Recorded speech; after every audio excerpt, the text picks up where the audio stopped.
Ladies and gentlemen, children of all ages, boys and girls, adult swimmers, Yeah. field hockey players, Yeah. Shout out to lacrosse them. experts, Hey, guys. Indy 500 attendees. Oh, wow.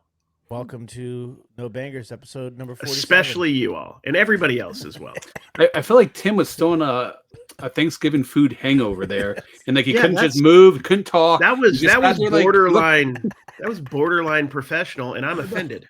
and like your voice didn't raise. You weren't excited. You Yeah. sat there like this, like you're doing like You the okay? pee Are you dance, okay, like you're buddy? like holding your belly. Like, are No. you good? My son has decided that he wanted to change his sleep schedule over the last couple of nights. One And of those then with situations. everything else that's been going on, and I'm a little overwhelmed. I got a lot of orders go to pack. I have like 76 orders or something like that need to go Wow, out. dude. So I'm a little you know, I'm old. I feel old right now. You're definitely old. I mean, It is a weird feeling, like the orders. Like you work so hard to sell cards and sell other stuff, right? And then you get the orders, and you're like, oh man, now like it's exactly what you want, but at the same time, it's stressful. So I just packed. I don't so even I've been ship, and I've get been it, packing so. since this morning. So as soon as we finish recording this, I have to go right back to the shed. But I packed like 3 Longaberger pottery mixing bowls. That Oof. was like 17 and a half pounds, basically. Ooh. I have like 20 by like 15 framed art piece, another Oh, glass frame piece, and then I have a vintage Western Germany mantle clock. That's like 40 Dude, you're not pounds. messing around. You're like Dawn getting those crazy. Dawn's getting like, just standing lamps that she's somehow fitting in boxes. I don't even know how she's doing it. Yeah, So and then I just- have a box of cards here. That I've We literally resell had, like- non-sports stuff. Yeah. Yeah. So I- just so the audience knows, we actually are filming this on Cyber Monday. So we have all been slammed because of Black Friday, the weekend orders. So Mondays usually are our busiest day to ship out items, and add in the factor of Black Friday, the weekend before December, also Cyber Monday. We're overwhelmed right now with a ton of stuff, and we all sell non-sports cards as well. That's how we support our families, and with the sports card stuff. So it's giving you guys a little like synopsis, kind of what's happening behind the scenes here. Tim, it's one of those things where like you're glad to sell those things. You just don't want to sell them all at one time. Like those are like one-offs you want to sell because it may take you 15, 20 minutes to package one up. But when you have all those at one time, that's brutal. Yeah. Oh yeah. And then like I said, I have a box of Dibdit card orders right here that need to, half of those have to go out. You get a box of PSA stuff you need to ship out to PSA as well. Yep, it's going to about a year and a half now that you're going to ship those out to PSA. Yeah. It's And awesome. I They're going to do be have- worthless by the time you send them out, which is perfect. I do have the penny that I need to send out to grading. So Penny that- Hardaway? No, the 1909 VDSP Oh, okay. penny. Yeah. I prefer it was half penny. That would have been even better. But Yeah. So I got a lot on my plate right now. But I had a good weekend. The card show was a banger for the No Bangers. guys. whoa! Is that even Oh, allowed calm here? down, dude. Please, language, sir. I thought Tim was going to fall asleep halfway through your explanation of your week there for a second. You look extremely tired, my friend. So Who, me? yeah, you. I felt like you're gonna fall asleep halfway through the conversation. He doesn't even know who you're referring to. He's zoned out in the Well, middle. Cary's usually the one who looks like he's gonna fall asleep. I know, but he's not. He's Dude, been getting up no, at 10 o'clock every day. I got up. Yeah, I've been getting up early for me, like 9:30 every day for like 2 weeks now. yeah, I'm a How's new your guys', man. How's your guys? We'll start with Thanksgiving and we'll work our way through the week. Yes. How was your guys' Thanksgiving? It was pretty good. It was pretty good. I ate food. How about you, Rod? What Did you eat at Dave's? I did. Yeah, no. So that's cool. So we moved out here to Florida, and we don't have any family out here. So Dave, one of my best friends, he just invites us to everything. So we ate with his dad and his mom, and we were part. Does of he actually invite Thanksgiving. you, or do you just show up? We get invited, thankfully. Oh, okay. It's nice. Right. No, I mean- we never ask. I wouldn't Yeah. either, but like we get invited. Did you guys which is eat nice. cottage cheese turkey? No, you would think, right? You would think we'd eat cottage cheese turkey. He made like this Chex Mix, which is insane. Like hot Cheeto Chex Mix or something, hot cheddar or something. It was amazing. I like that. I could just eat that only. That's nice, man. It was I fun. wanted to stay home and just relax for the day, And unfortunately, my wife was on. So my wife works as a registered nurse, and she works at the heart attack unit at the hospital. So she got called in at 9:40. She was on call on Thanksgiving, and we were supposed to go. So I have a stepson, and we have an absolutely amazing relationship with my wife's baby daddy and his wife. So we get along good. Like me and him hang out. We're taking the kids to the Jake Paul Anthony Joshua fight. We're going to go down to Miami. Like, so we have an awesome relationship. So they invited us over for Thanksgiving. Plan on going there, but my wife got called into work, and unfortunately, by the time she got home, we ended up just getting Thanksgiving. We actually ordered out Thanksgiving so that like all I had to do was go to the restaurant, pick it up, bring it home. So like didn't have to do anything. It was nice. What'd you order? What'd you get? We ordered a Thanksgiving feast. Like we got turkey, we got sweet potato casserole, we got mashed potatoes, we got stuffing. I made some like. Where would you order that from? Like where? Boston Market? No, we ordered it from, calendars. No. It's called Glory Days. It's a restaurant chain here in Florida. So we actually ordered it from there, but it was good, man. And like I didn't have to cook anything, so that was nice. But I was literally in a food coma, and we literally just finished it off yesterday. Sunday was the last day of leftovers. Food from a glory hole, right? Yeah, that's exactly where my head was going. Yeah, sushi glory. Wait, a minute. Let's clip that, guys. His head was going directly in a glory hole. So please, someone clip that, and let's make that viral. He's like, oh, I didn't think that one. I listen. I ate good. It was. So I'm used to doing 2 Thanksgivings at this point with Josie and I. We've been doing it for years now, but 2 Thanksgivings with the kid is a little bit different. So we went to my mom's house first. My sister has 3 kids. My cousin and her husband came with their kid and their 2 big ass dogs. And then my 2 aunts, and they came, and so it was good. We had turkey. We had I'm a biscuit guy. I love my biscuits. We had biscuits and rolls. We had mashed potatoes. We had sweet potatoes. What type of butter do you have in your biscuits? What kind of butter? Do you have specialized butter at all? No. I'm not using like any chamomile butter or anything like that. No. I meant like any type of like garlic butter, like a garlic butter. Using honey butter. This is what people tuned in for, by the way. Breaking down butter types. I just slapped the butter on it, slapping the butter. But yeah, it was slapping the butter. Yeah, it was really good. Josie made some really, really, really good mac and cheese, and then she had made 2 different mac and cheeses. She made a mac and cheese for like my family, just in case like they weren't ready for the flavor. And then she made the mac and cheese for her family, and it was like smoked mac and cheese. Ooh, smoked mac and cheese. So dank, so good. I've been eating. Who's hungry, guys? All right, yeah. Who's hungry in the chat? I'm going to end this conversation right here because I am like salivating right now from my mouth. I'm so hungry right now. Glad you're salivating from your mouth, Rob. That's good to know. Thank you for specifying the location. Apple cider donut this morning from the Christmas tree farm. We went and cut down our own Christmas tree yesterday. You look like Paul Bunyan. Did they give you a discount? Dude, I envision you wearing a flannel outfit or like a Kentucky, not Kentucky. I just figured Canadian tuxedo walking in there. I see Tim chopping down trees other times a year too, not just during Christmas. Like if he's just out and about, he's got his axe with him. He's going to chop down a tree just because he doesn't like trees. We got Camden his own little play saw too for when we were at the cutting down the Christmas tree. Oh, that's pretty cute. Cool. Yeah. That's awesome. All right, let's get back to what the people here came from. Black Friday. All right. We moved on from Thursday. We moved to Friday. on. All right, now we're back to Friday. So if you don't know, Black Friday did some crazy card deals throughout retail shops, card shops across the country here. But Cary, I know that you had Cary called me. I will tell you this. Cary called me in a little panic from the card shop on Friday because Cary had an awesome day. Yeah, no, I went to K&T, my local shop in Ormond Beach, and they basically discounted everything that was in my wheelhouse, $10 and below, everything. So any $10 card was $5 card was a $5 card, a $5 card was $2.50. You already know there's a lot of good deals at K&T as is. I mean, you get good deals regardless of their, so their stuff's already priced extremely reasonable. Yeah, and then like the 2 for $5, so 2 cards for $5 were $1 a piece.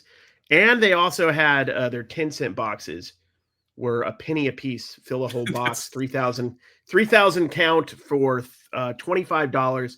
And one thing about that location, K&T, is a lot of times like they're very active. And I love 702 is like this in Vegas when I lived there. They're active. They're putting new stuff in and they're moving stuff from box to box. I'd go to that, I'd go to K&T, look through the $20, $10 section, and there'd be new stickers. Like they'll lower the prices and move them along the way. So there are cards in the 10-cent box that had been in the dollar boxes before that I imagine possibly had been in other boxes before that. So I got a James Harden rookie, 2009 10 for a penny. I saw that. I got a weird customer service rewards Damian Lillard card. I don't know what that goes for. And just tons of good stuff for auctions and collects and stuff like that. How many cards do you think you bought in total? This weekend, probably 3,200, maybe other cards. I probably bought like over 100 cards at least in the deal. But I mean, let me see, like here's some stuff that I got just offhand. This was cool. Have you seen? Hold on, let me make you a big screen. Yeah, look at this. This is a umpire auto from Topps Heritage from like 2006 for $5. I picked that up. I mean, lots of stuff. Lots of old school guys. Javon Baker auto. Like at $5, I'm happy. I could sell that, post that many different places, and I should do well on it. At least that's the hope. So. Yeah, I mean, you spent a little bit more money than what you were expecting. So I called you because I did. Yeah, I'm like, you got to give me a pep talk. Yeah, because like I'm pretty budgeted. I'm like Tim in that way. Like I was going in expecting, maybe I'll spend like $400, get $800 worth of cards, hopefully. And I don't know what I was doing, but I must have blacked out. I really thought I had like $400 or $500 worth of cards, and he's like, yeah, it's $820, and I'm like, what? And plus tax and everything. So I paid almost $900. So that was wild, but I'm happy to do it. I did a whatnot on Friday and I think made like around 5 or 6 back with, and that wasn't even half the box of the stuff I bought. And that was, some of the stuff's going to DC. A lot of it's going to go on collects. Some will go through the auction later. So it was a great day. I mean, I wish all card shops did that. I think it's a very smart idea, especially with your bargain boxes. That's something you can kind of play around with. Hopefully you're buying those in collections and you've got a lot of room. But I think it's kind of hard to do it with the wax, I think, on certain things, unless you just want to get rid of stuff. K&T also had buy one, get one free on a lot of their hobby stuff.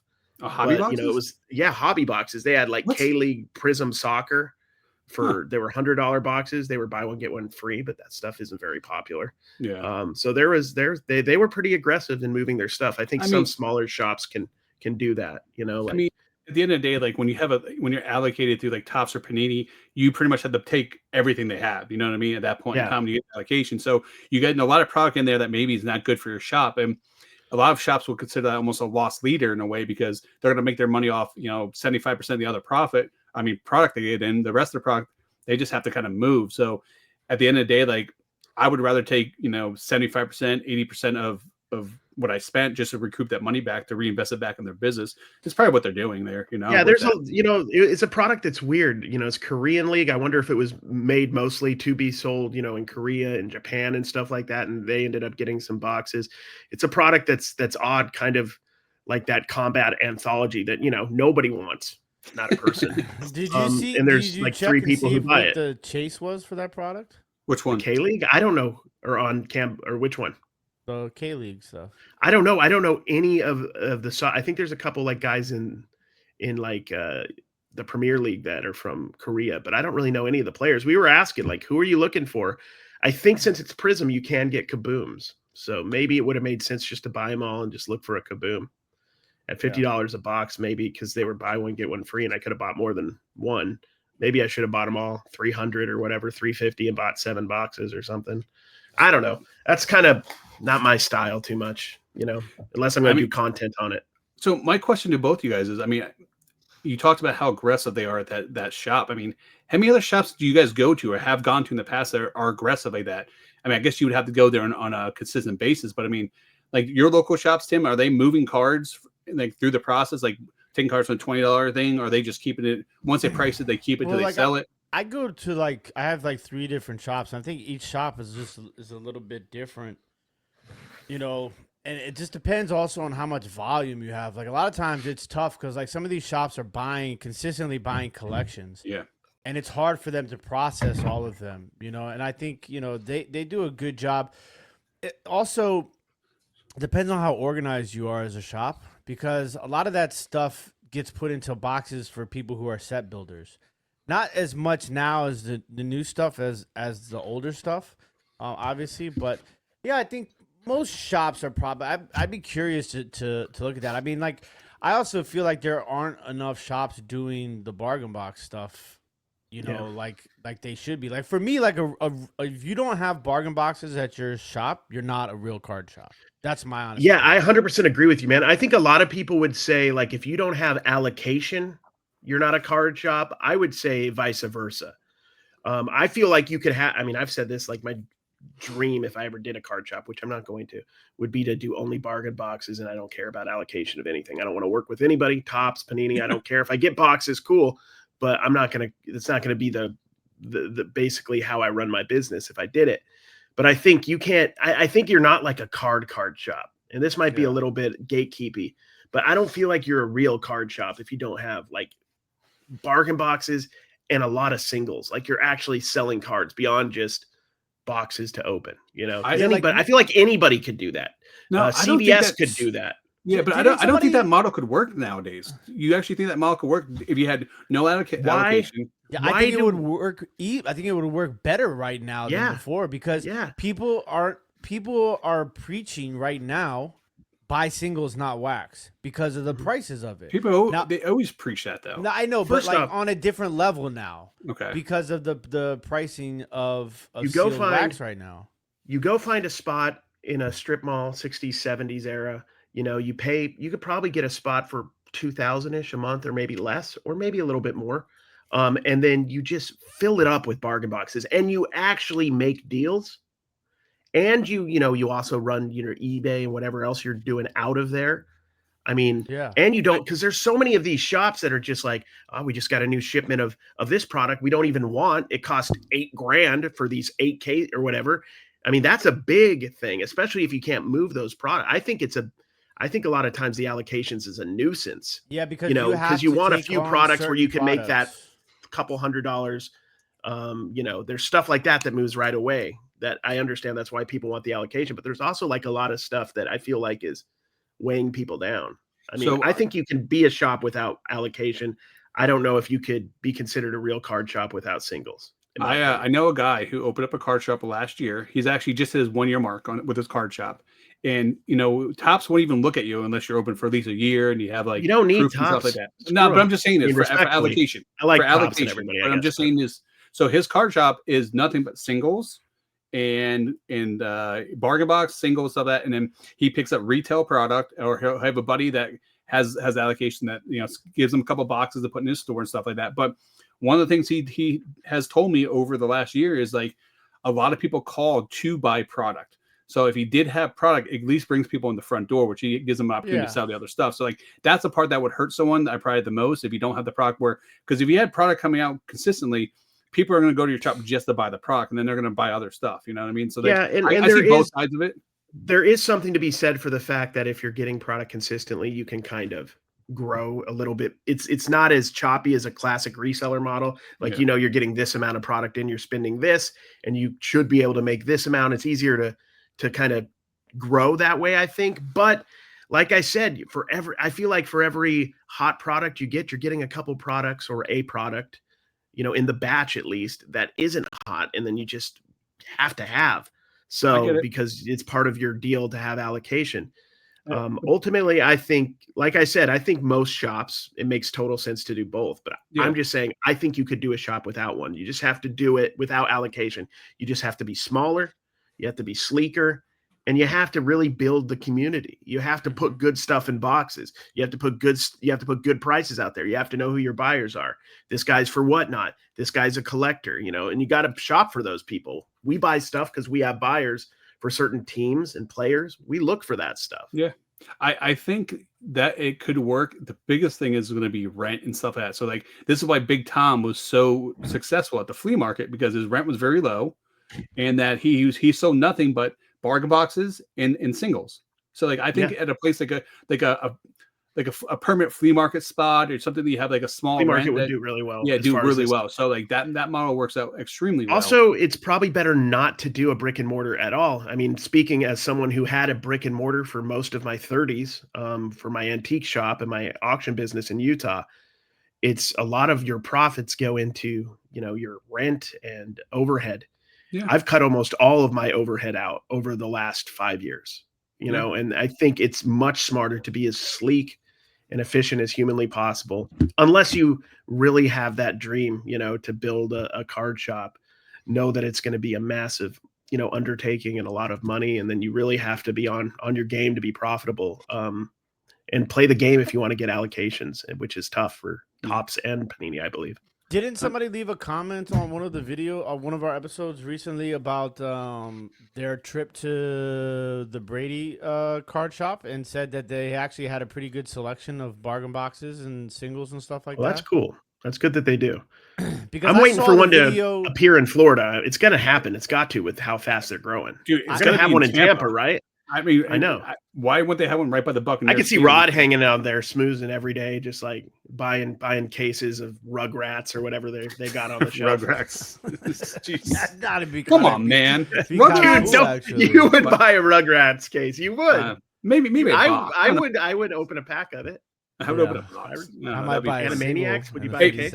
Before I forget, guys, next week we want to do a big episode where we answer a lot of you guys' questions. So please let us know down in the comments down below. If you have any questions, could be personal, it could be about the business, could be about YouTube, it could be about content, anything about bargain boxes, sports cards, anything you guys want to discuss and want us to answer, let us comment down below, because we're going to take a big segment out of next week's show and answer all your guys' questions. Ask the experts and Rod next week. And don't forget to go visit us on www.dibditcards.com just in case you guys. Dibditcards.com. Yes, and shout out to the Spotifyers also. Aren't you guys going to be live on 7 p.m. Eastern Standard Time on Wednesday night? Yes, we will. I believe so. We might do 6 because I think Ginger King Card Kingdom is at 6 is fine with me. Is at 8. Okay. So we might do 6. Gotcha. We'll talk to Cary about that afterwards. That's fine. But yeah, whichever. And I'll be live at 9 p.m. Eastern Standard Time. I'm actually doing a football break this week, and we got some I got a little mixture. We're gonna do a mixture of maybe some Darcy Elite. I got one of those Revolution. Do you see those Revolution on Black Friday? They actually had those Revolution lunch boxes, and 1 out of 10 lunch boxes gets a graded card in it too. Yeah. So kind of cool. Shake it? No, they came in the mail, so I didn't shake it.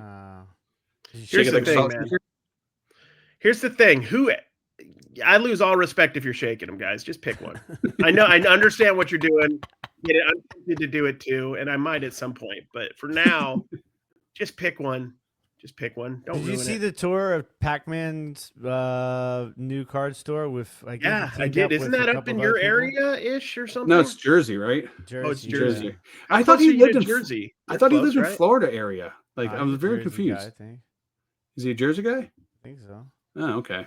Well, I hope he does well, but looks a little. It's not for us. I think that's cool. They have a basketball court, which I'm not sure if that's the best use of square footage. Yeah.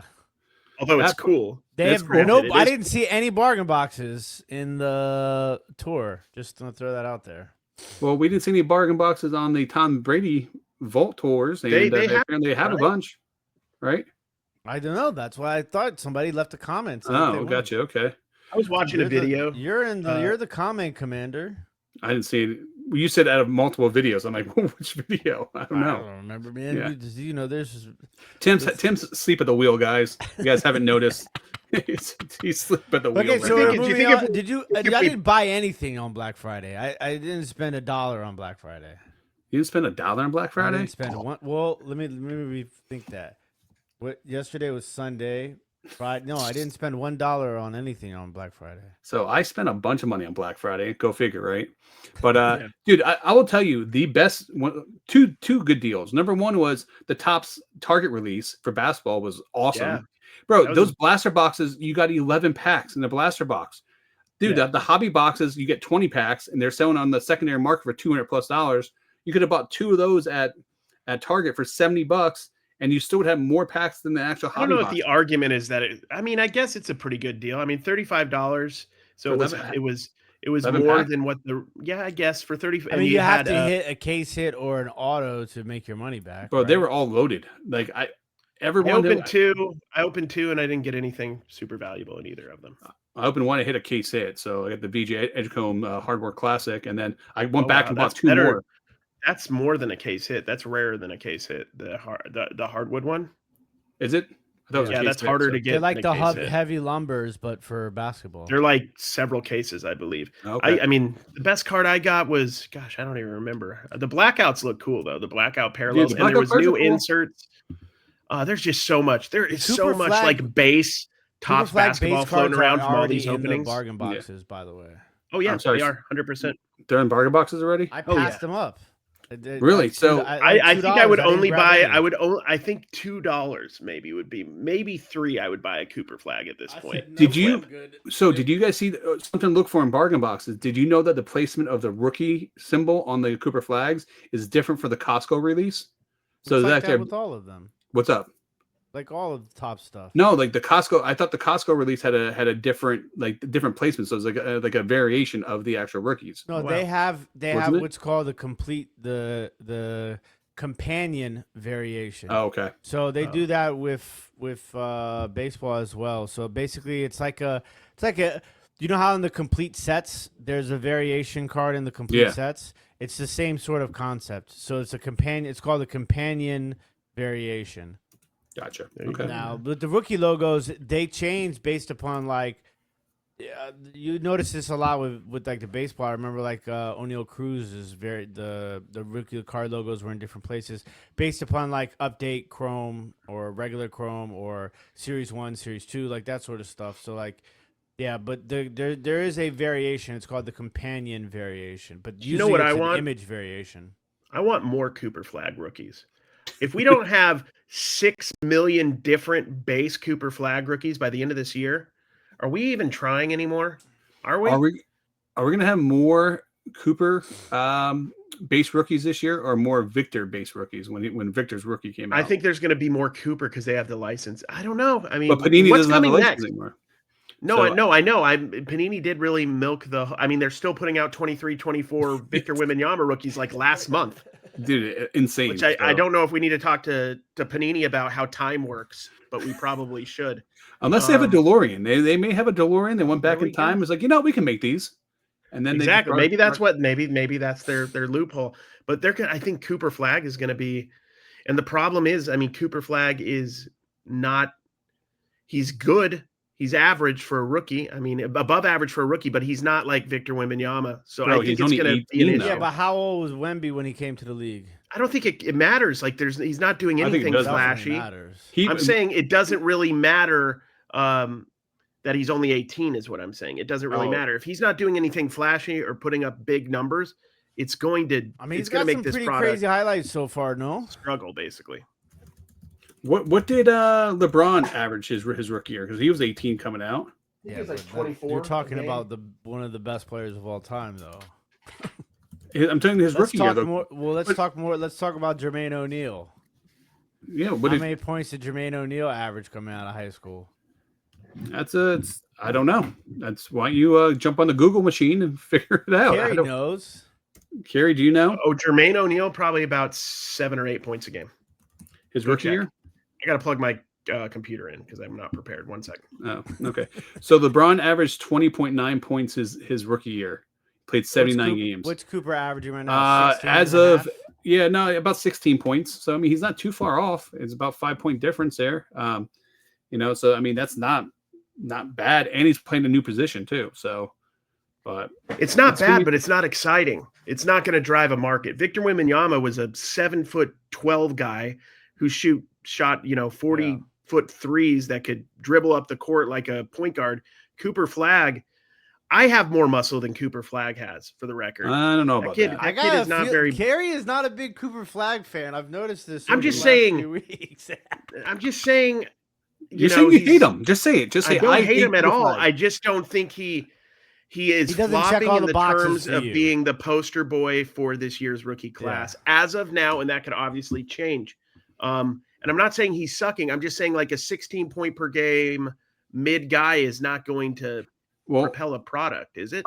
He is second in the Vegas odds right now to win Rookie of the Year behind the guy from the Hornets. Knipple?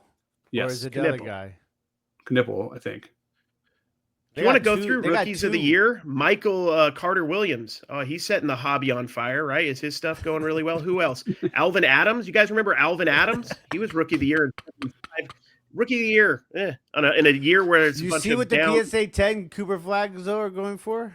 Yeah, like $600-700, $1,000. Like, no. But people are buying them. They're buying them right now. My opinion, but you're burning money. You're just lighting it on fire at that point. How is that going to possibly be worth that? Down? Well, in 100 days, you can ask me when they get returned back. Here, let's make a prediction, PSA, and then we can find out. You sent some in. We don't know the future. No. We don't know the future. This is just a prediction for fun. So take this. This is not advice on anything. But what do you think it's going to be in 90 days? I mean, or by the end of the year, I think Cooper Flag PSA 10 base rookie's got to be like $50, $60. By end of the year, no. Chrome come hold on a minute. End of the year. You're talking about the end of December. I'm talking base. You're talking about. I know, but when does Chrome come out? Cary, you're talking in 4 weeks at the end of December. I'm sorry. At the end of at the end of the cycle of this rookie year. So I guess we'll say September of next year. Sorry. By the summer of next year, you think his cards will be by the end of the summer? We're getting new product by the time the new tops comes out. $30. Yeah, by the time the new product comes out next year, and we're all chasing I don't even know who, Mikel Brown. I don't even know who. Boozer Brothers. Diabonsi. I don't know how to say his name. AJ. So that's what I'm saying. Who knows? Braden Smith for Purdue. I don't know. But the thing is, I can't. I mean, why are people paying that much? Because people like to speculate. And it's the hot thing, and it's the first time Topps has released basketball cards. Is it people who like to speculate that Yeah. have money and don't know how to speculate? Like, where's the speculation that's going to go up? Where's the argument that is possibly going to go up?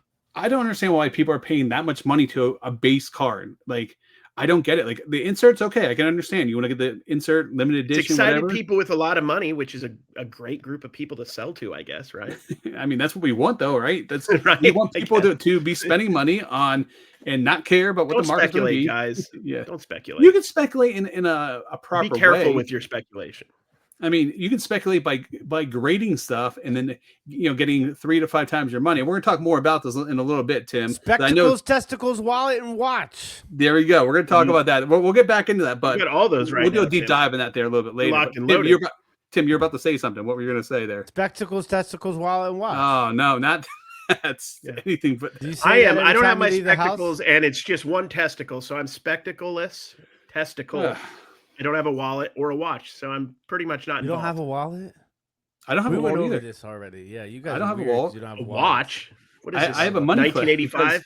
When I was setting my wallet, I would put all kind of crappy like business cards and other stuff people give me in my wallet, and then I'd be all lopsided when I was sitting, and I was like, you never put your. For the record, I don't only have one testicle. I want to clear that up. Why would I put it in my front pocket? Never put your wallet in your back pocket. Why would I want to put my wallet in my front pocket? I just put a money clip. Well, I'm just saying, if you have a wallet, yeah.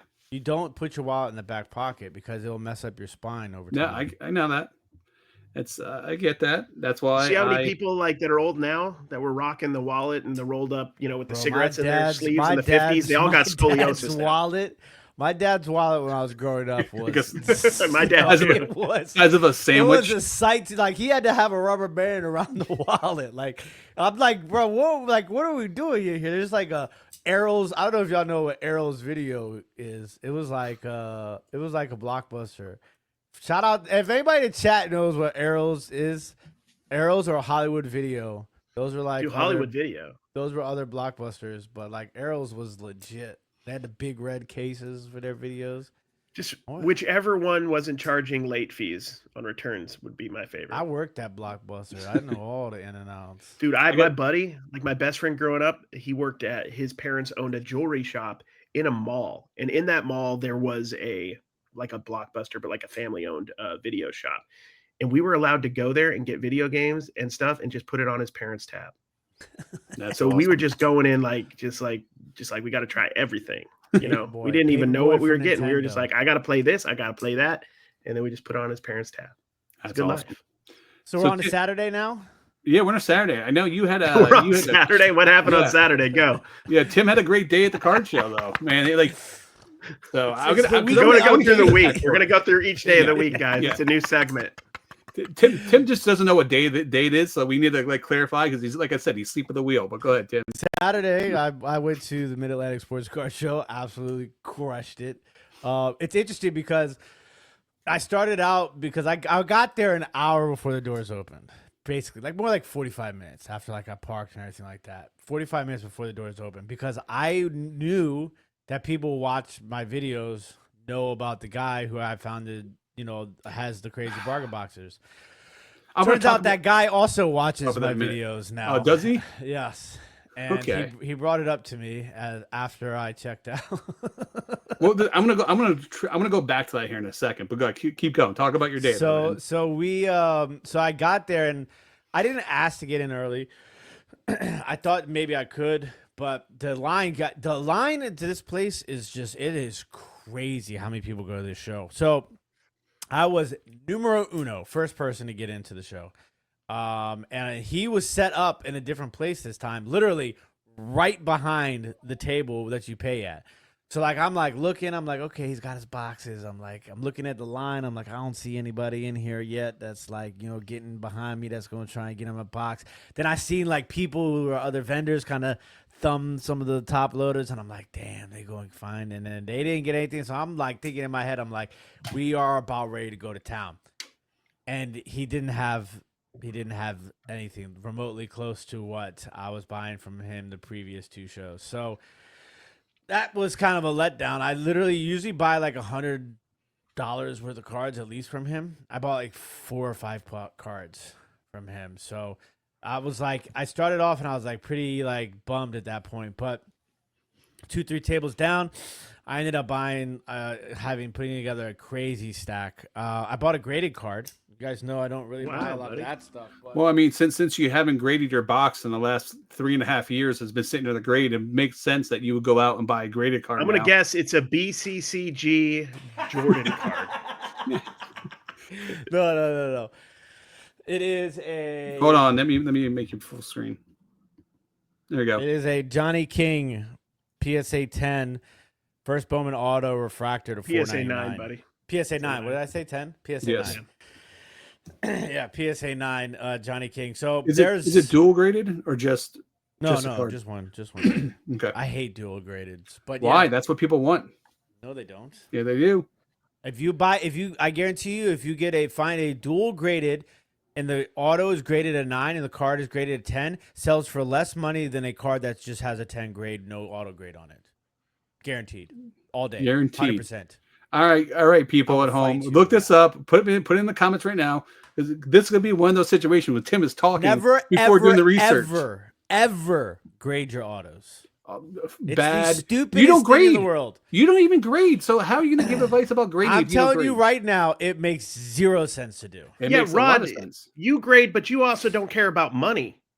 So you're just like, is there an upcharge I can pay? Let's do it. What about the reverse side of things? If the card gets an 8 or a 9, but your auto gets a 10, that adds a premium to it. It helps it at 0. It helps it. Absolutely, I don't think it helps it. None whatsoever. I agree. I don't think it matters. It can only hurt you.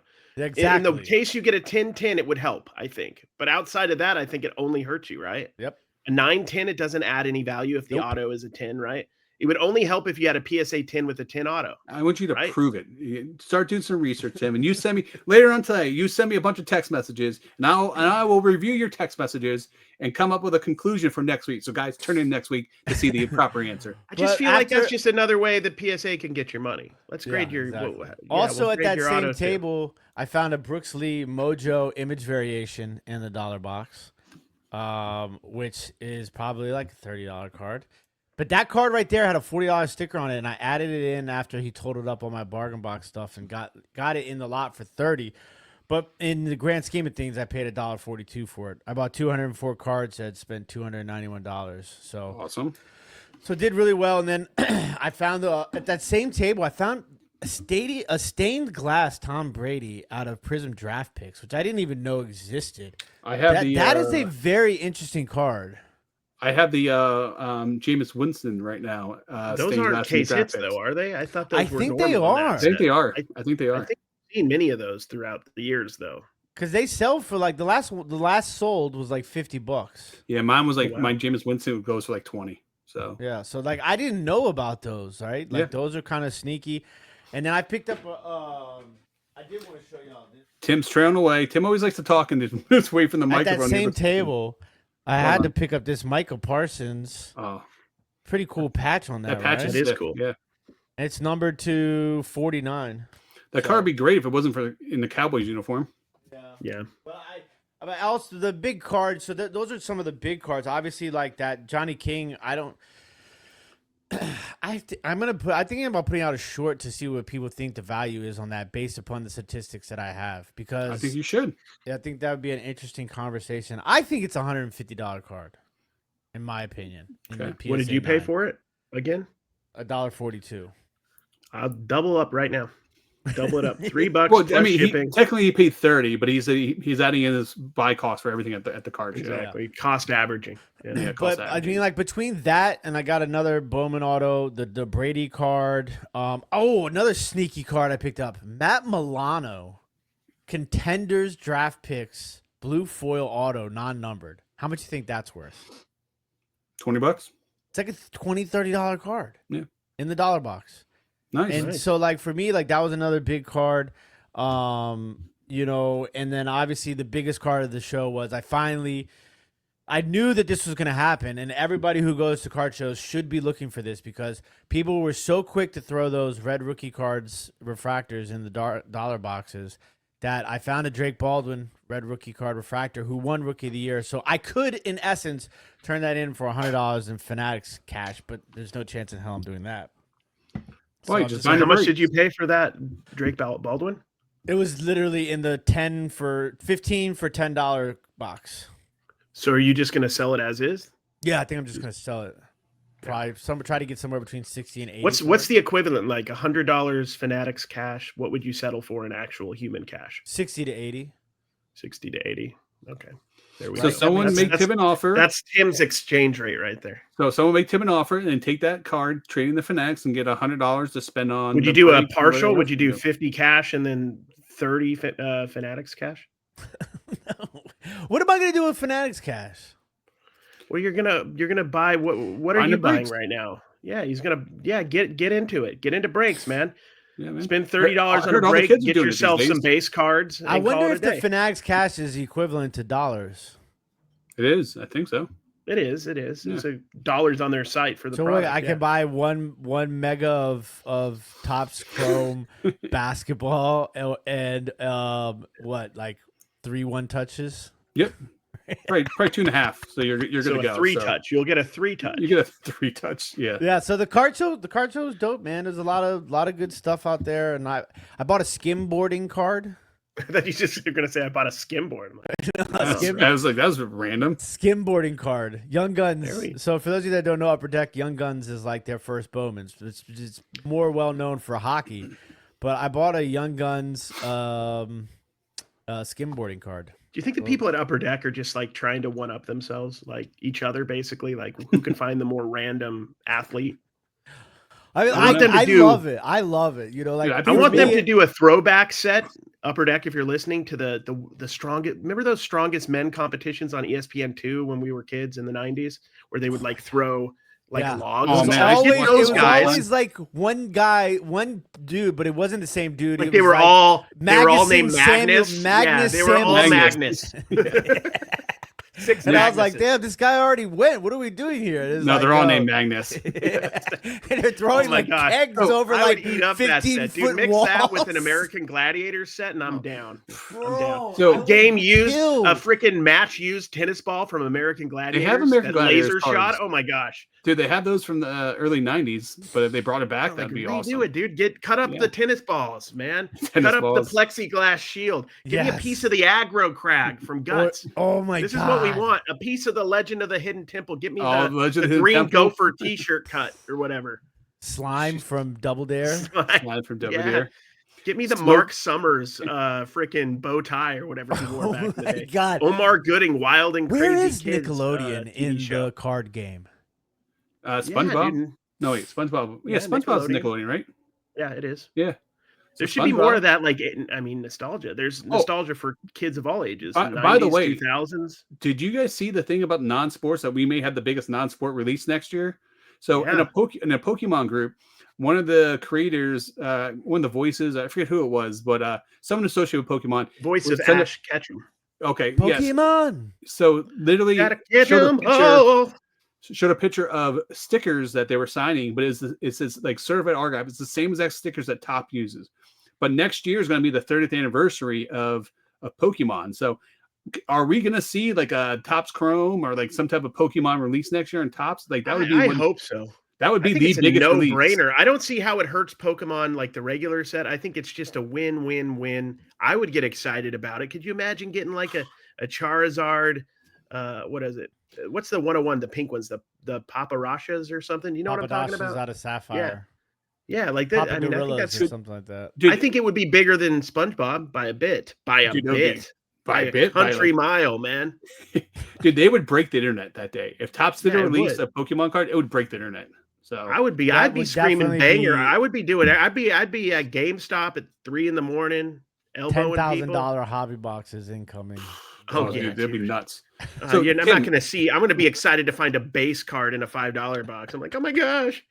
So I want to ask you, Tim, when you went to that table, that first table you went to, I have 2 questions for you. One is, when you couldn't find anything, did that ruin your day, or did that mess up your groove of things? Because like you were so hopeful, that was your main guy. I was 1000% in straight panic mode because I was hyping up to all my dibditcards.com people who watch the live streams. I'm like, dude, I'm gonna bring y'all some heat for the lives this upcoming week for the live auctions.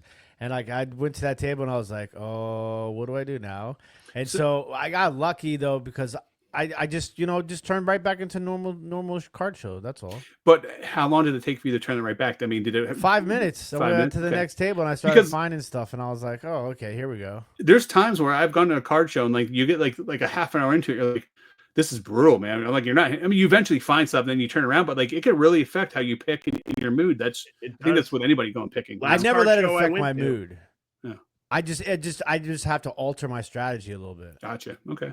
Yeah. Cary, I know you had that problem sometimes. Yeah, last card show I went to, I think I was like almost an hour in before I bought a card, which is not like me. I like to sometimes I think, I like to get off the snide, so to speak, and get a card bought or a little group of cards bought as soon as possible, just to get like the juices flowing and you just takes the pressure off too, because I mean, part of what we're all doing is content. So I want to make sure I have some cool finds for people to see as well. But I kept telling myself last time, I'm like, just keep going, just trust the process. And then the second half of that card show was one of the better ones I've had. So it's just how it is. So Tim, my second question though for you is, and Cary, this is good for you too, but when you go to your next card show, you put this guy in your card video a couple times in the past. I watched your video. You've seen it. You've had some big hits from there. How do you think that's impacted your picking now? Do you think that because of that, like you said, he watched your video, do you think he's more aware now what he's putting in his boxes, or do you think other people are going there right away now to try to beat you because they saw your video? Both. Okay. Yeah. So I mean, obviously, like he told me, he was like, at the time when I put that card in there, I didn't think it was worth as much money as it was, and like, but the thing is when that particular dealer, he rips a lot, right? And yeah. so, like these dealers don't have time to comp every single card. You know what I'm saying? Like, and sometimes people who rip a lot are only looking like that's the best part, in my opinion, about the Kaboom Downtown era. Yeah. Is that they've literally have put blinders on so many people because they're only looking for certain things, right? So like all these other case hits and variations and short prints and like players that, at one point wasn't the chase player when that product came out, but it's now the chase player.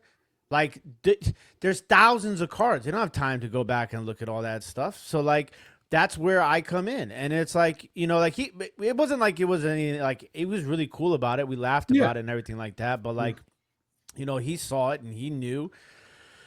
I dropped the ball on that, right? So, like, do I think that it affects it a little bit? Yeah, but I mean, like, how many times are you finding $300 cards in $2, $3 boxes? No, it's not like very often. rare, No, right? So, like, it's more so about like the $20, $30, $40, $50 cards that I find in like the $2, $3 boxes. Like, there was some cards I bought like this week. I didn't understand. Like, people like there were like $1 stickers on like patch cards to like 30 of like Michael Wilson or Jahan Dotson. Like Michael Wilson's been playing really well, you know. Yeah. But like, I mean, I bought a SGC 9 Jamar Chase slab for $5, right? Like, I bought a 1950 Bowman baseball card for $1. Like, Wow, you that's don't insane. like you. I don't care if it's ripped in half. Yeah. Yeah. So like, I picked that up for $1, and you know that's like a $10-15 card. So like, I really like what you said there, though, Tim. Like in the era of the obvious sports card wise, which we are in, right? This case hits. Look after this big hit. Being a curious and thoughtful bargain boxer is a huge benefit for us right now. Like if we know what to look for, we're gonna find some really good hits in these bargain boxes because people are just that's a great way to put it. They're blinded to just look for this, and these three prospects. Baseball is a great example. Like if you know your baseball top 100, top 30s of teams, if you're paying attention to fall league, if you're doing any modicum of extra work, it's going to put you miles ahead of your competition.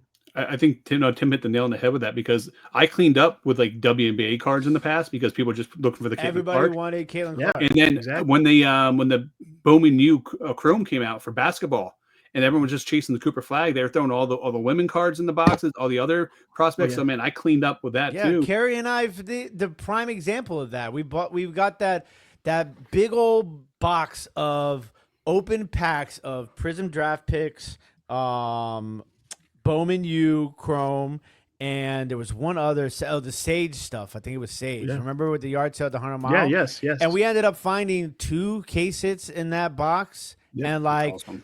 The Juju Watkins, the short print light blue Cary found. Like, and it's a ton of stuff. You get an Ace in a Well auto, or was that a case hit? Case hit. It was a first rounder. I mean, he hasn't done much yet, but at that time there hadn't been the drafts. So, I mean, that was not nothing.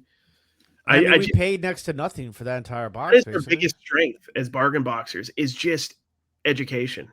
It's being curious about what's available out there and looking beyond the obvious, because that is the good thing. I love that because some of my favorite tables at a card show are the breakers because they're just throwing everything in. That's all like, I don't know if you can consider it a sunk cost or just extra money to them.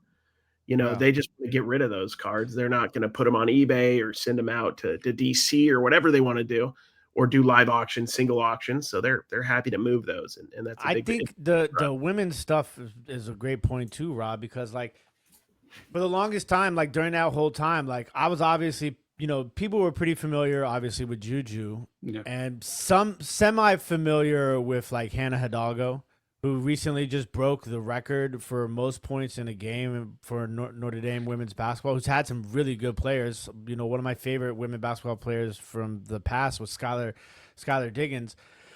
And then you have like, so the other players in there, one who I was adamantly telling people about, Audie Crooks, right, from Iowa State. She was currently averaging, this is a crazy stat, right? Dude, she's averaging more points than minutes right now. Wow. Like, she is such a dog. It's crazy. Another one, too, a girl I was telling a lot of people about was Silas Swords, who plays at, I always mess this up. She either plays at Michigan or West Virginia. I can't remember which one it is. But she's absolutely becoming super popular. Michaela Bridges for Vanderbilt. Bridges, yep. I just picked up a Michaela Bridges, Silas Swords, McDonald's All-American Blue Wave, the 2 of them, like in like the 10-cent box. And I'm just like, this is just like a no-brainer for me. So yeah, it's all a little bit. I mean, we talk about this a lot of time. You know, like it's about knowledge, right? But that's how you kind of make up for like, you know, there not being the $300 card. It's one thing to go through a bargain box and hope you find a Cooper flag or a Victor Wembanyama rookie. It's another thing to go in a bargain box and know that, you know, Denny Avdija, I don't know how to pronounce his name, is averaging 25.5 points a game right now for the Blazers and is going to be an all-star probably. And like those are guys that sat in bargain boxes for years. Former Washington Wizard. Yeah, former Wizard, right? Set in boxes for years, and a lot of dealers just have been so used to him not being anybody, right? Or just being average, a 9-10 point per game guy. But he's having a breakout season. You get his autos and stuff like that at the right price. You could flip them for a profit now. That could change at any moment. But yeah. That's like Austin Reeves, man. Like he's killing it right now for LA. Like 29 points a game, I think, right now for Austin Reeves. That's insane. And with Luka and LeBron on there, like he has a breakout year once they're there, like, which is crazy. So exactly. And this is the stuff like just you don't even have to be a basketball head watching highlights every day or watching games. Just go check the stats. That's what I do for the most part. See what's happening. So commit to memory outliers. Guys that are like, oh, I didn't know he was playing so well. That might be something you could find in the bargain boxes. So, Cary, I'm going to ask you that same question as Tim. Do you have any issues? Because you go to a lot of card shows, and you're card shows all the time, and you go to your local card shop, which you talk about it all the time, and you do your videos from there. Do you think that you sometimes shoot yourself in the foot because you make the content at the card shows that people go there and look for those dealers now that you hit up? I think there's a little bit of that. I don't really think that way that much, though. Yeah. I don't worry too much. I have pretty big confidence in my ability to find stuff if I arrive an hour before a card show ends or if I arrive an hour early before it starts. I just think I've done enough and done this long enough that I'll always find deals. Of course, I don't know what I'm missing, so I'm sure there's some stuff that and that's cool. I want people to learn from what I'm doing, compete with me, go at it, go to the shops I go to and everything. I think the one thing about me is I'm going to be at most of the shows. I'm going to be at my local card shop more than they'll probably be there. So if they want to outwork me and out hustle me and out learn, go for it. I'm all for it. Well, I think it does affect it a little bit. I just don't worry about it. So I have never had it happen more than this past week because you guys all know Big Tom. Big Tom was on here. And I put out a video. I went to Big Tom's booth at the flea market. Yeah, I watched that video. It was good, dude. So let me ask you, would you have bought that entire back room for $1,000? You wanted $1,000? I would say it was. There's an argument that might have been a better deal than what you bought. Honestly, but it would have been a ton more work, and it would take us a long time to process.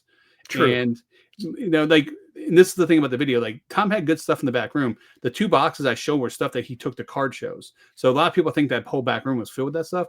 Most of the stuff, there's a lot of stuff that was junk wax based, like the superstar, like Randy Johnson rookie, some other stuff in there. Now the cases, all the cases and boxes he had where they were, there's over probably $500 to $1,000 just in cases and those boxes. So like, you're buying it just for that stuff. Yeah, it would have been well worth it. So like, yes, do I regret passing it up? Kind of in a way, but at the same point in time is I'm happy with what I got, because I think the biggest thing that we do, and I think the biggest mistake a lot of people do, especially when you're a picker, is that you overbuy. Like, if I would have bought that, I would put $1,000 out. I wouldn't have been able to get to that stuff for like probably a couple months, and it would have sat there. I would have tied up $1,000. Like, you buy without a plan. Like, yes, correct. That's the problem. Like, if you could buy as much as you want if you're able to process it, as long as you have a plan. So like, when you buy something like that, you got to know, okay, I could get top dollar posting everything on eBay one at a time, but the smartest play is to run a lot through auction, run some through eBay. Maybe like, I think you started doing a little DC, like take some out to consignment so you don't have to deal with it. If it's at a certain level where it makes sense to you, I think you just got to have a plan. It could be one of thousands of different plans, but just have a plan with what you're doing when you're buying those big collections. And as like all 3 of us basically do this, we have help, but in general, we're doing it on our own with the listing and the selling. You have to not buy more than you can handle. That's cards, because the market changes. If you get a box of hot rookies and you don't do anything with it for 6 months, the market could totally change. That's where I was, because I had that massive collection I paid $10,000 for. I have some other collections I bought over the last year. Like, I'm processing that stuff. I'm going through. I have a card scanner. So like, I couldn't take on more than what I could handle at the time. But the reason I brought that up was Big Tom doesn't really even have a social media. And he sent me a screenshot of 3 people watched my video, sent him a message trying to buy the lot that in the back room. Now, granted, I didn't say this in my video, but literally as I was buying out the cases, someone came up and bought the whole back room. It was another dealer from like North Carolina that bought out the room. So like, all that stuff was gone. So he was super happy about it. But I can't tell you how many messages, of all the videos I put out, how many people messaged me for Big Tom's contact information because they wanted to go buy the big lot in the back room and stuff like that. So that's why I brought that up today. I was just curious to see if you guys had, how many people have kind of followed your videos and try to go make deals, behind or try to go and, your honey holes, they pick up stuff. So with that, but speaking about honey holes, Cary's about to get his filled this week. He's about to get married. Whoa, that was a hell of a segue, buddy. Yeah, man. I don't know if that worked. Oh, it works all right. Yeah, listen, you were talking about feeding his mouth with glory holes earlier, so that's where the honey hole came your from. honey hole filled. Yeah, his I honey's want to gonna know which fill his hole is the heart. honey His heart. hole. My heart. His heart The is gonna be. hole Oh, of is my that what heart. that is? I guess I don't know. Okay. We'll go I with don't it. know. All right. That was terrible. I'm gonna share was that with terrible. Don. Don will get a laugh out of that one. Yeah. Yeah. Me and Don, we've been together since 2014 February. So we're going on almost, what is that, 12 years? Yep. So yeah, we're finally tying the knot. We're gonna do it. So this comes out Wednesday, so we're doing it Tuesday. So The day before. it's gonna be something simple, just going to the courthouse, nothing crazy, and So me and officially Tim get married. Me and Tim were talking. Where did you guys register for your wedding? Did you register on Tops, Panini's Panini. website, dude. Leaf? We didn't Where did you guys register at all for register? anything. Yeah, no, we're good. We're good. If anybody wants to send Dawn some basketball cards, I'll accept them. I will accept them for her. In the description down below, we have a PO box. If you guys want to send Cary any type of nothing, any type please. of wedding gifts, I have my PO box in there. I will provide it to Cary. I'll film it. So if you guys want to do that, it's in the description down below in this video. You better not get like a case of honey after what you said. Oh my god, that'd be awesome. Somebody find some type of like honey hole card. incoming comment from Garage Sale Nation. If you are looking to buy honey, I know a guy where you could buy some honey from. Kevin's gonna shill his honey. Somebody sends Cary and Don a case of Commonwealth Picker honey. That's gonna be classic. So one of his enema plushes. Oh my Yeah, god. that'll help you put the honey in the honey hole. So, Cary, you do realize that once you sure you want to move forward, get married, because you do realize that once you get married in the state of Florida, Don's gonna own 50% of your bargain boxes now. I know. 50, yeah. So she gets half of this beautiful, magnificent world that I've created. It's awesome. She's a very lucky girl.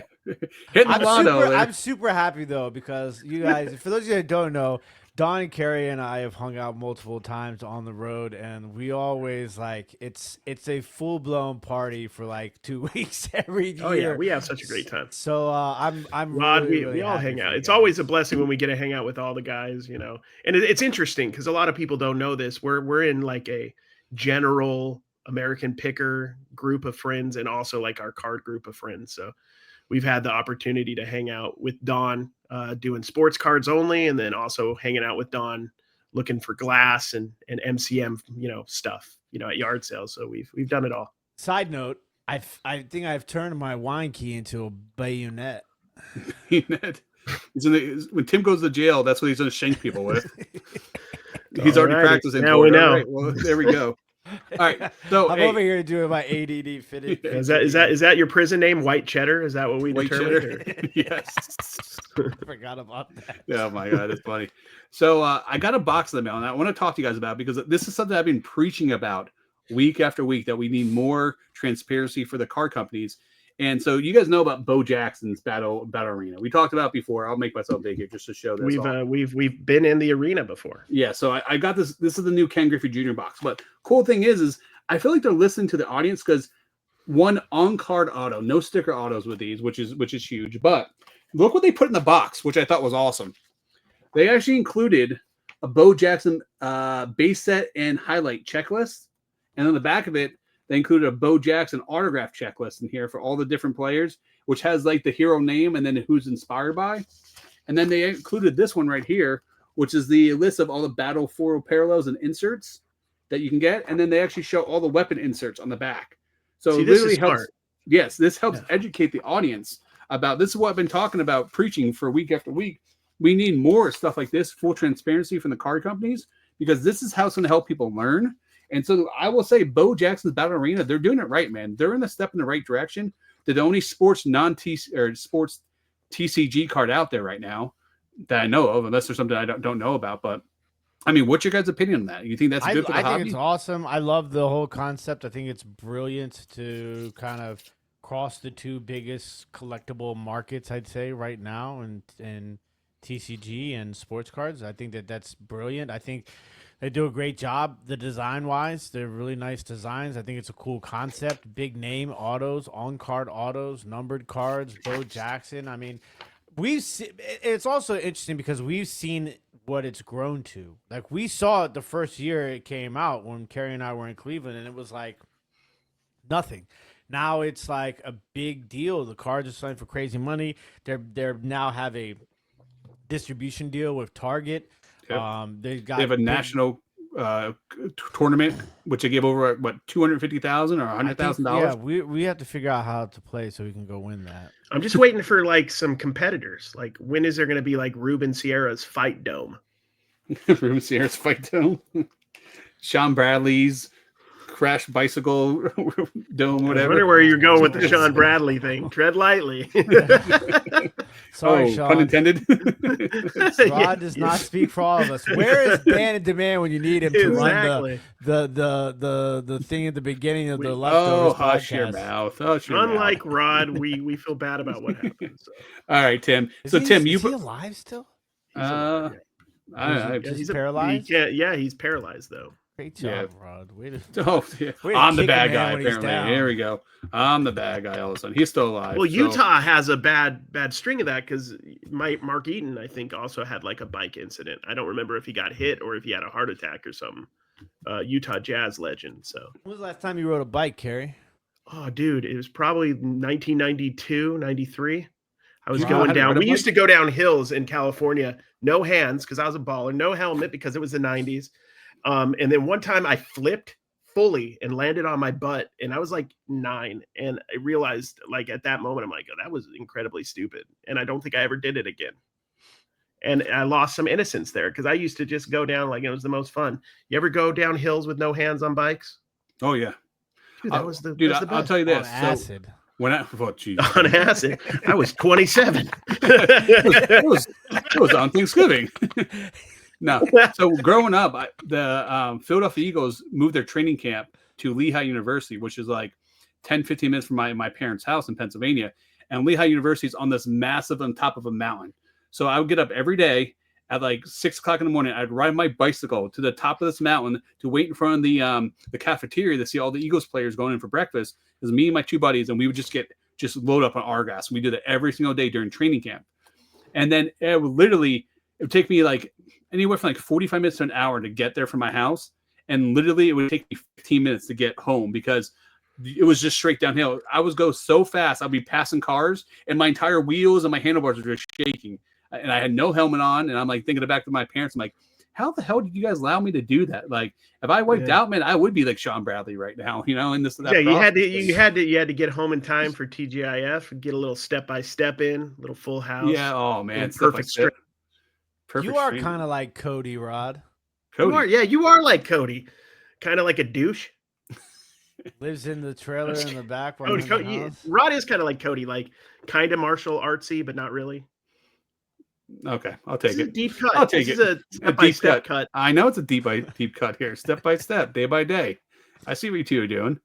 All right, so we had a big debate backstage here with Tim. So why don't you said that you heard something at the card show this weekend? No, this was at the card show. This was on Twitter. Oh, it was on Twitter. Okay.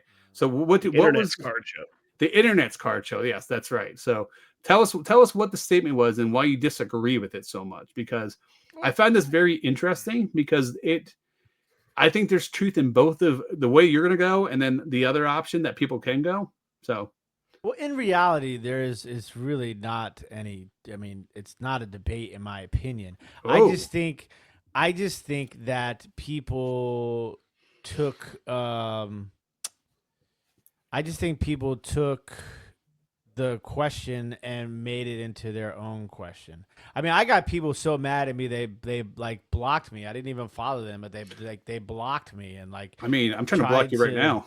Tried to put out like really like derogatory statements about you. It's about me, yeah. I mean, go figure. Who thought that? So basically, the original tweet was based off of another tweet. Okay. So the tweet this person Max, who's also known as Cards Max on Twitter, he's a really high-end card dealer. And he said, "I am looking forward to a fruitful debate in the replies." And it's a picture that says, like of the like tables, the tables that has like a change my mind thing on it. Yeah. It says grading is the easiest way to make money in cards. Okay. So I said, easiest way, not a chance, because you got to buy or receive cards via break, or then hope that those raw cards are 10s. then spend more capital to grade, hope they don't get stolen, lost, or damaged in the process, then have to sell them after getting them back in hopes the value is still there, or accept a PSA offer. Or you can also spend more capital to expedite the process, cutting into your margins again. In no world is grading the easiest way to make money in cards. It is an option. Can you be successful at it? Absolutely. To call it the easiest way is just delusional. Okay. So what is your rebuttal to this? What, like, going forward, like, if you don't think grading cards is the easiest way to make money in the card, what is the easiest way that you think to make money in the cards? The easiest way to make money in cards is to go to the card show, go to a card shop, buy cards at a cheap price, and then turn around and sell them raw live would be the easiest way to do it, because I can make money within 24 hours, sometimes within less than 24 hours. I can make money within 4 hours, right? So for me, that's the easiest way, right? It's simple A to B sort of transactions. Now, with grading, I think people got the original wording of the message wrong, right? I'm not saying that you can't make money or maybe even make more money doing grading, right? It's not a maths thing. And this other guy who jumped into the conversation got all upset because he's like, how can you talk about money and not talk about math? And I'm like, well, because you're talking about the level of ease. That is what is that question. It's not about how much more money you can make. It's not about how much money you can make. It's not about ROIs and all that other stuff, right? It's about how easy, the level of ease of going from buying A to selling B is the easiest way, right? Because with grading, think about all those steps I just mentioned that you have to go through before. What's interesting is I think back about what you said about buying Tom's stuff, right? Like you spend that $1,000, that $1,000 it's gonna take a while before you to recoup that money. It's the same sort of situation with grading. And then a lot of people are like, oh, well, if you know what you're doing, it's not hard, it's easy, right? You just don't have the skills. And I'm like, okay, like once again, you're missing what I'm saying here. It's not about the lack of ability to do it. It's about how easy it is to do it. Like you are now taking something from A to B, and you're including like 5 other steps in between there.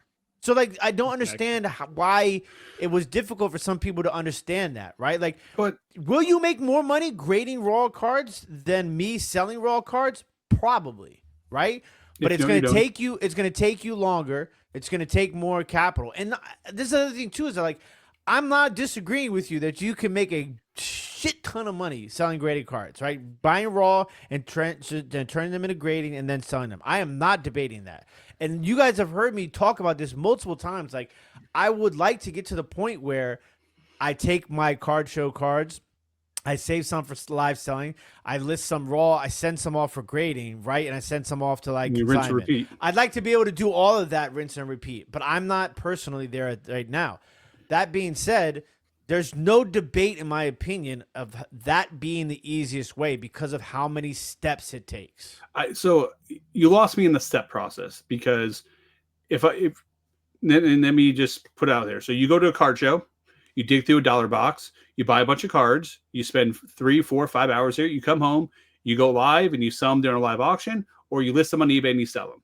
No different if I go to a card show, card shop, I buy cards raw, I go home, decide which one of them to send up the grading.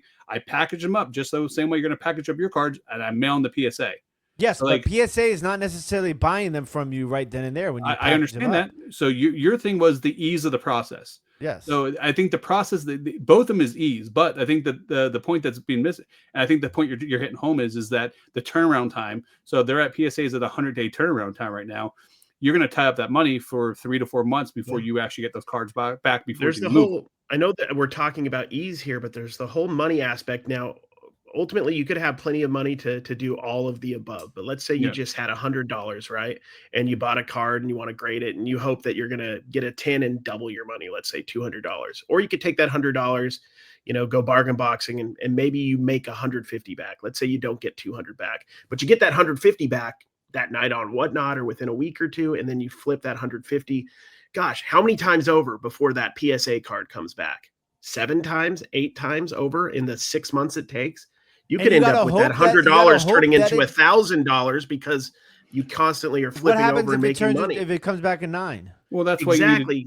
rule of averages. So you want to just not just send one card in. You want to send in, 10, 20 cards so that some of those are going to fall below. You're going to get an 8 or 7 or something like that. You're going to have But a couple how that is are going to that be 9s. easy? How is that in any way easier than not doing that? It's I'm not saying that the process is the same. I'm just saying how is it the same? I just explained to you the same. But I'm you're literally wrong. going to card. What? You're wrong though. It's not. How the am I same wrong? process. It's the same exact process. No, I'm going A to B. You're going A to B to C to D. But you're still spending the same amount of time shipping the item as I would ship the PSA. You're still spending the same amount listing the time. You're actually spending more time doing what you're doing than I would do with my cards. But is the only it thing with mine easier? is the wait in between. But is it easier? Is it easier? At the end of the day, I would think that would be easier because I'll probably have less cards that I can just try to sell them off and move them compared to what you're doing where you're spending more time digging through the bargain box and stuff like this. But I get what you're saying. Yes, it's a quick flip. That's an easier quick flip. That's what the point you're making at. Long term, I'm saying is that it's the same process of me going to a card show. You're going to a card show. You're buying the cards. You're taking them home. You're shipping those cards out. I'm shipping them to PSA. I'm just waiting 100 days to get them back before I can make. Yeah, but then when you get them back, then you have to sell them. That's true. Or let's take the offer from PSA at the time too. Yeah, but even before the or PSA sell them in the offer vault thing, on their eBay account. If you do it that way, where you're selling it to PSA or putting it in their vault, I think there's an argument that it's easier just to ship stuff into PSA because it's kind of like what I'm doing with DC right now. Like I'll buy cards wherever I do, and I'll just package up a package to DC, and I'm done. I don't have to ship each card individually. I get what I get. Sometimes it goes great, sometimes it doesn't. But it's a lot simpler process. Even though I am involving another person in the process, they're doing a lot of the back end work for me. So I think, Tim, we're kind of saying the same thing where you're saying that I think your process is going to be the way you're debating is the fastest way for you to get your money back and to make a profit. You know what I mean? I think the overall process is similar, but like you're tying up your money. You have a bigger chance for returns on the graded stuff. But I mean, you can rinse. You're also taking a bigger risk. Correct. And you can also rinse and repeat what you did, every single week leading up to those 100 days getting it back. I mean, if you break that down, you're doing that every week. Even just say you get it back in 2 months. You've done that 8 times before I even got my PSA cards back. You may have already 5 times your money, which I'm hoping to 3 to 5 times my money off the graded cards I get. So it's interesting because talking it through is a lot different than going back and forth in tweets, right? And Max, the original poster who I replied to, we had a good conversation about it. And I think that, like in my mind, I'm thinking ease by time, right? And I think some people are thinking ease by money, and some people are thinking ease by work. So it's an interesting sort of conversation because you brought up some points that make sense to why I can understand that it would be easier, right?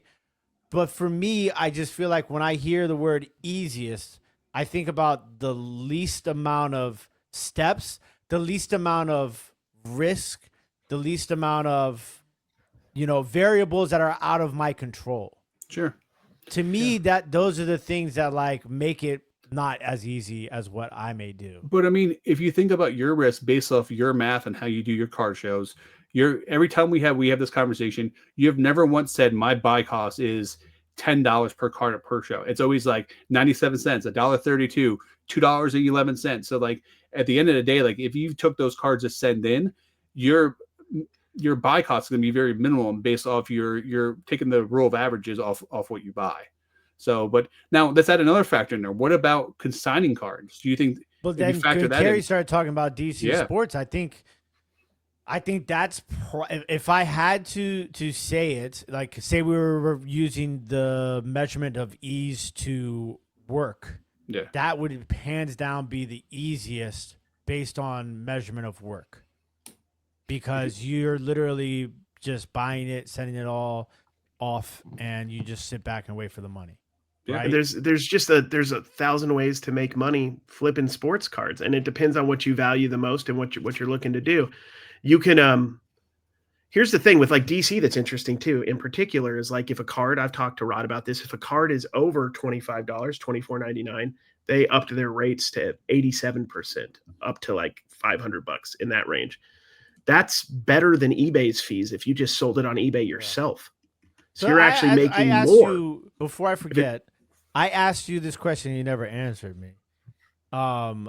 If I want to send it in the quick method, can I send them less than $25 cards? Yes. Yes. So what my game plan, and ultimately what I want to do, my goal is to do like 2 small under 20 card packages. I do 19 cards just to make sure there's like, and then those will be express 3-day posting. But they don't They'll have be to up be in- $25 value. No, They're they don't. card? They haven't had to be. I haven't had that issue So once. they're They all go supposed express. to, but what I think happens, to be completely honest with you, because I was looking into, because I just sent my first order to DC Sports this week, and you just check the box. You're not actually making a spreadsheet of what you're sending in stuff. So you're just checking the box, and when you send it in, and literally, I don't think they're looking at the cards. I just think you check the box. They just process it based off how you check the box.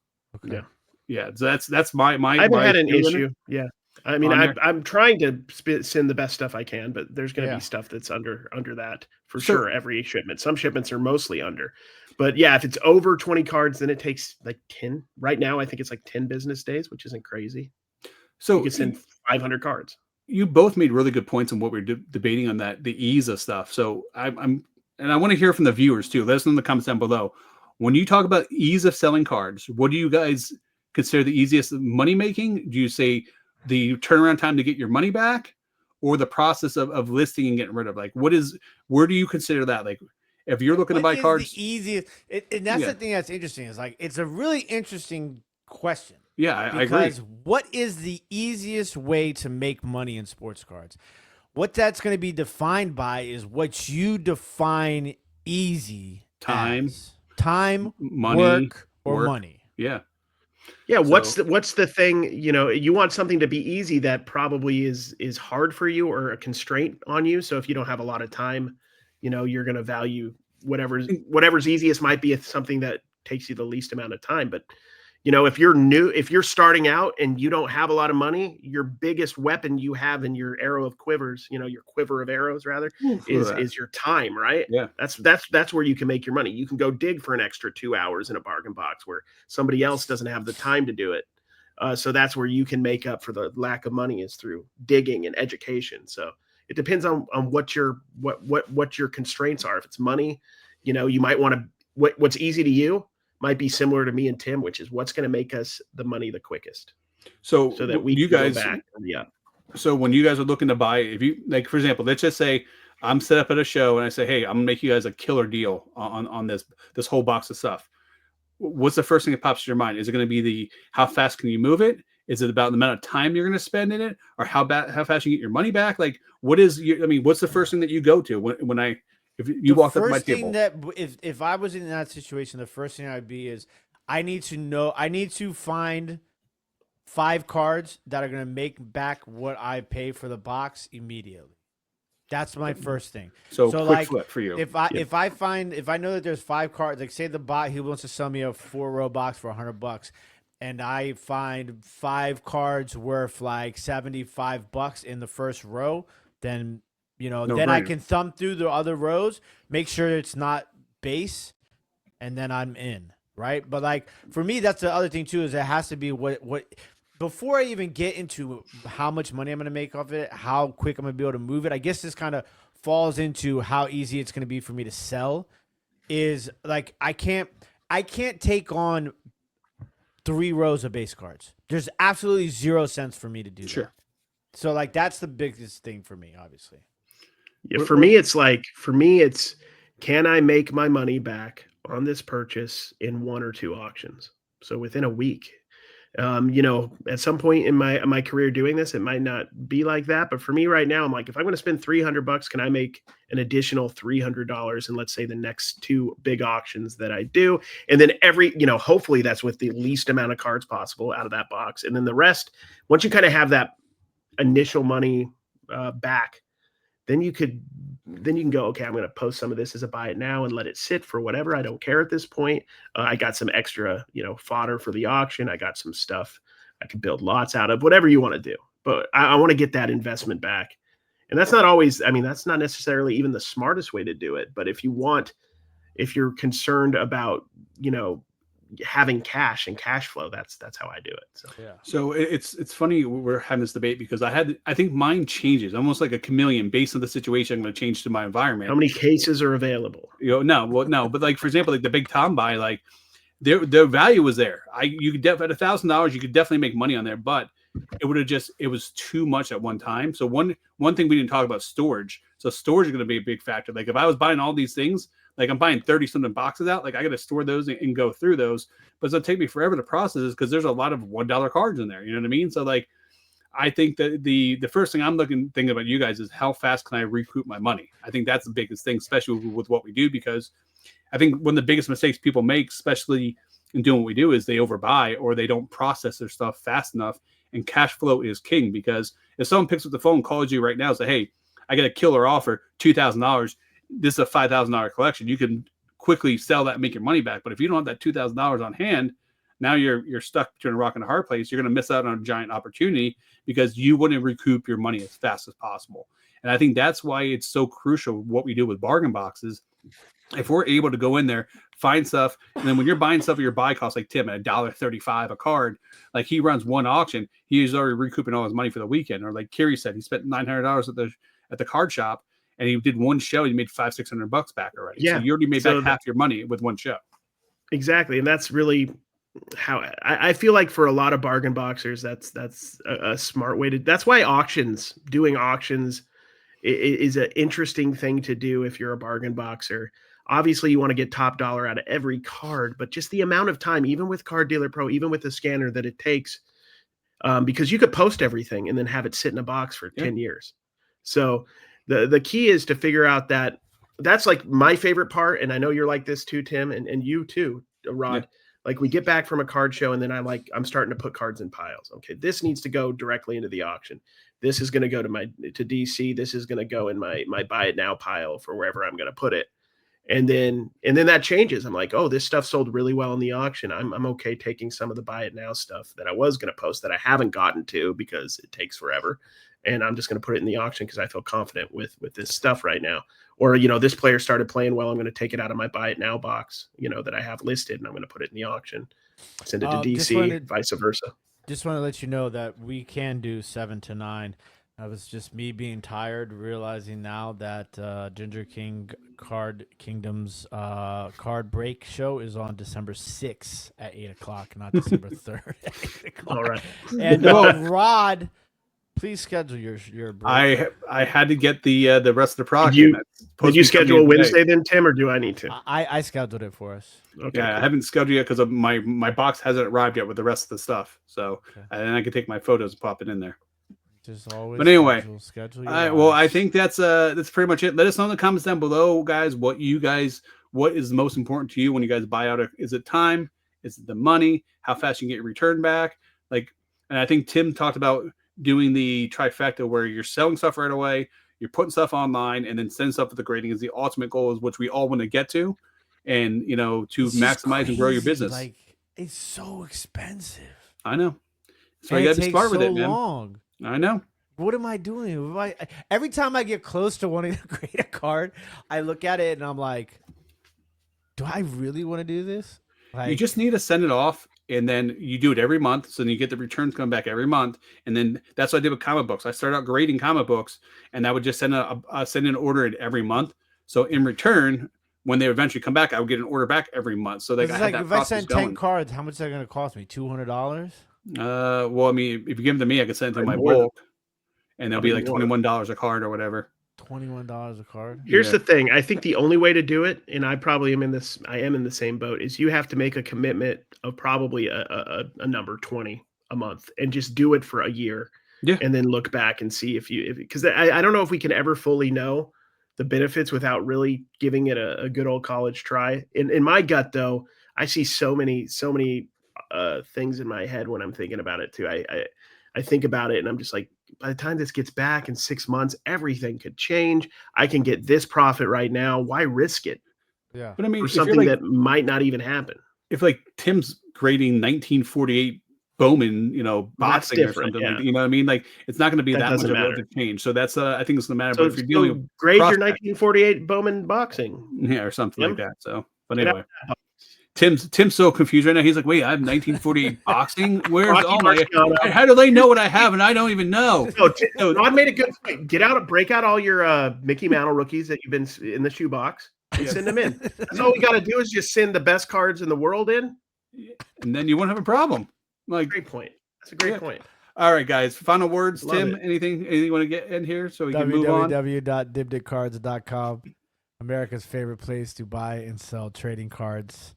And we have dropped the allegedly. It's official now. So shout out to everybody who's joining us on dibditcards.com. Yep. Listen, this is what we'll do. If you have made it to 1 hour and 30 minutes, you drop hashtag Dibdit Cards. And DIBDIT cards. Yep. I will and you have to also include your Dibdit Cards username. I will give something away next episode randomly to one of There those. we go. All right, I want to shout out, not myself this time, but I want to shout out. This influencer only has 1,000 followers on their Facebook page. It's the wrestler Rod Grimes. If you guys want to give Rod Grimes a follow, he's on Facebook. I haven't even updated that page in like 2 years. If we're Got 8 giving reviews right now. Rod Grimes likes to punch people in the face. I like watching people get punched in the face. That was from 2018 from James. Shout out James. Shout out James. 2018 James. Hey, listen, follow me on Facebook though, please, because I only have 87 followers. You gained 7 followers. Yeah, I have gained 7 Wow, followers, so I'm working. Congrats. But yes, please follow me on Facebook. Over the Year Sports, guys. Give him a follow. Over the years, Follow sports. Picking He's and Punching growing his Cards. Facebook. And follow American Arbitrage Cards. He's just starting out. He has no one on there, so make sure you give him a follow. And guys, send your gifts down below the PO box for Cary's wedding gifts. Send it out there. Send him like My Little Pony cards. Send him all kind of ridiculous stuff. So we can have him I open want it on the somebody to podcast. send him a case of Commonwealth Picker honey. Yeah, it'd be great. So Yes, send it's it to him. gonna be- Here's the thing. Evan If you paying guys, you for this. if you guys send him You any have an affiliate gifts, link. we'll have Cary open it live on No Bangers here. So we'll open the presents live, guys. Send him some gifts. All right, let's get in here, guys. All right, no bangers on 3, everybody. 1, 2, 3. No bangers. No No bangers. bangers. You better have done it at home,